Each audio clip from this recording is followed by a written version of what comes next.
Welcome. In this short tutorial, I'll be showing you how to join Forsaken Discord server. All right, if you found this video helpful, please leave a like and subscribe to the channel for more such tutorials. So first up, go ahead and open up the Discord app. It could be on your phone or your computer. Okay, just go ahead and find the plus sign, which says add a server. Click on it.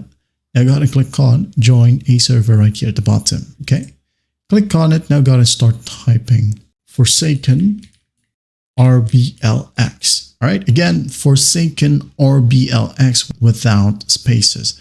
Just hit on join server right here and wait for it. As you can see here, we are now under the Forsaken Discord server.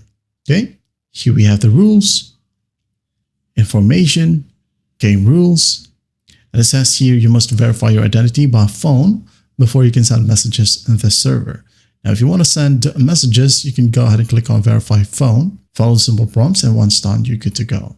Okay. You could also adopt the tag right here. Okay. Click on adopt to start wearing the guild tag or the Forsaken guild tag. That is it. I hope this video helps and I'll see you in the next one.